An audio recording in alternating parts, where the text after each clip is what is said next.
Attach होगा। Next are bacterial spores. अगर हम बैक्टीरियल स्पोर्स की बात करें तो they are totally different from, first of all तो जस्ट दो क्लासेस हैं बैक्टीरिया की, दो जनरा हैं जो स्पोर प्रोड्यूसिंग है ग्राम पॉजिटिव रॉड्स में। वो कौन कौन से हैं, बेसिलस एंड क्लोस्ट्रीडियम के जस्ट दो इंपॉर्टेंट जनरा हैं बैक्टीरिया के जो स्पोर्स प्रोड्यूस करते हैं। बैक्टीरियल स्पोर कैसे प्रोड्यूस होते हैं, बैक्टीरिया क्या करते हैं, जब भी कुछ बैक्टीरिया जो स्पोर प्रोड्यूसिंग बैक्टीरिया हैं, जब भी वो किसी ऐसे इन्वायरमेंट में होते हैं जिनमें न्यूट्रिएंट डेफिशिएंसी होती है एडवर्स इन्वायरमेंट में, तो वो क्या करेंगे, अपना जो न्यूक्लियर मटेरियल है उसके साथ उसमें प्रोटीन कोटिंग ऐड करेंगे, ठीक है, रेजिस्टेंस कैरेटिन की कोटिंग होगी, प्रोटीन कोटिंग होगी और एक रेजिस्टेंट फॉर्म में कन्वर्ट हो जाएंगे which is known as bacterial spores.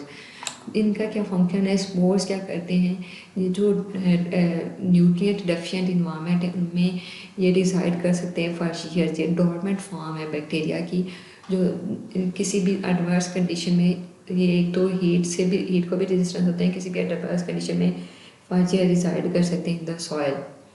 फिर जब भी उस बैक्टीरिया को कोई सूटेबल इन्वायरमेंटल कंडीशन मिलेंगी, न्यूट्रिएंट सप्लाई प्रॉपर मिलेगी, तो ये देन जर्मिनेट होकर डिजीज़ काज करेंगे। इसकी जो बहुत इंपॉर्टेंट एग्जांपल है वो टेटनस है, ये हम इसमें डिस्कस करते हैं। इंपॉर्टेंट फीचर्स क्या हैं स्पोर्स के, number 1 they are highly resistant to heating, ये बॉइलिंग से किल नहीं होते बाय 100 डिग्री सेल्सियस, तो इनके लिए हम ऑटोक्लेविंग यूज़ करते हैं। स्पेशल मेथड है ऑटोक्लेव इंस्ट्रूमेंट यूज़ करते हैं जिसमें हम क्या करेंगे, 121 डिग्री टेम्परेचर देंगे और साथ में 15 पाउंड प्रेशर अप्लाई करते हैं और 15 मिनट्स के लिए उसको हीट करते हैं, तो ये स्टेलाइज करेंगे, उसके थ्रू किल होंगे। Number 2 they are in highly resistance to many chemicals, mostly disinfectants को ये रेजिस्टेंस होते हैं, सो सॉल्यूशन जो स्पोरिसिडल है जस्ट वो इनको किल कर सकते हैं। They can survive for many years specially in the soil, कि इसलिए जो भी कोई वोंड अगर सॉइल से कंटेमिनेट हो रहा है तो वहाँ पे ये जर्मिनेट होकर डिजीज़ काज कर सकते हैं। इसकी बहुत इंपॉर्टेंट एग्जांपल है क्लोस्ट्रीडियम टेटनाई विच काजेस टेटनस। आपने देखा होगा रूटीनली कि हमारे पास अगर कोई पेशेंट ऐसा आया है जिसको कोई इंजरी हुई है, एक्सीडेंट का पेशेंट है, हम उनको फ़ौरन टेटनस की वैक्सीनेशन देते हैं। क्यों देते हैं, क्लोस्ट्रीडियम टेटनाई जो है इसके स्पोर्स प्रेजेंट होते हैं सॉइल में, तो कोई भी अगर किसी पेशेंट में कोई वोंड हुआ है, स्किन इंजरी हुई है, वहाँ पे फ़ौरन से इसको एडिक्वेट न्यूट्रिएंट सप्लाई मिलेंगे, स्पोर्स को इन सूटेबल कंडीशन मिलेंगी, तो वहाँ पे ये जर्मिनेट होकर डिजीज़ काज करेगा, टेटनस काज करेगा, जो कि बहुत ही पेनफुल डिजीज़ होती है। Fourth and very important feature इनका क्या है, no measurable metabolic activity.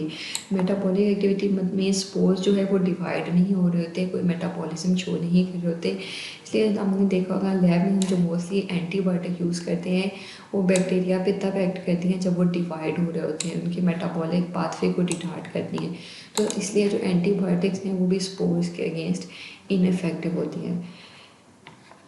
Spores are form nutrients form a nutrient are insufficient that germinate to form bacteria when nutrients become available। ठीक है, इसलिए अगर साइट ऑफ इन्फेक्शन पे हम देखें तो वहाँ पे जो कि न्यूट्रिएंट सफिशिएंट होते हैं, तो किसी भी साइट ऑफ इन्फेक्शन पे हमें मोस्टली बैक्टीरियल फॉर्म मिलेगी, स्पोर फॉर्म नहीं मिलेगी किसी भी बैक्टीरिया की। They are produced by members of only 2 genera of medical importance, bacillus and clostridium.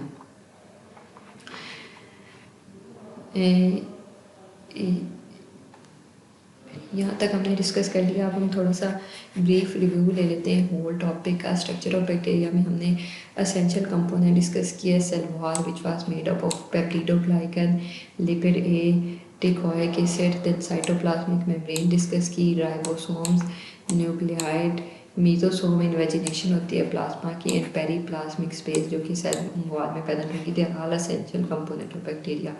उसके अलावा कुछ नॉन एसेंशियल कंपोनेंट्स हैं जो कि सारे बैक्टीरिया में पैदा नहीं होते, इनमें कौन कौन से हैं, कैप्सूल, पिलाई, फ्लैजेला जो आप पैदा होते हैं outside the cell wall, spores कुछ बैक्टीरिया में पैदा होंगे which are made up of dipicolinic acid, ठीक है। उसके अलावा प्लाज्मिड्स, ग्रेन्यूल्स, ये भी सारे बैक्टीरिया में पैदा नहीं होंगे, ग्लाइकोकैलिक्स। तो कुछ क्वेश्चन डिस्कस कर लेते हैं टॉपिक से related. A medical student is admitted to emergency department with symptoms of haemorrhagic colitis.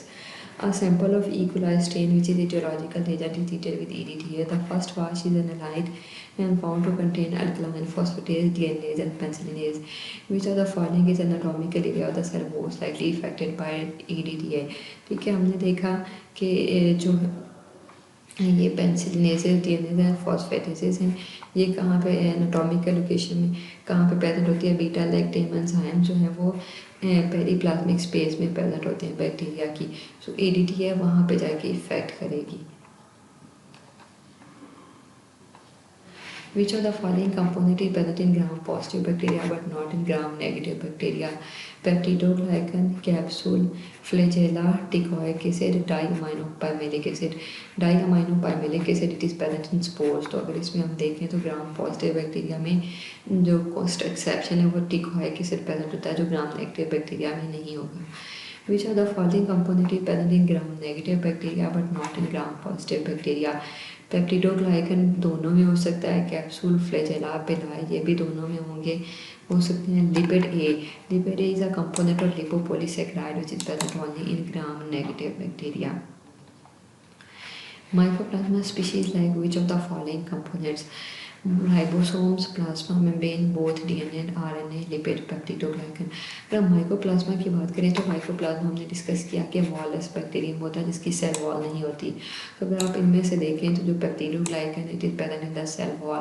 तो इसमें अगर सेल वॉल नहीं होगी तो इसमें पेप्टिडोग्लाइकन भी प्रेजेंट नहीं होगा। Which of the following process involve the sex spiders? ठीक है, हमने डिस्कस किया था कॉन्जुगेशन में प्रेजेंट होता है sex spiders which help in the transfer of DNA from one cell to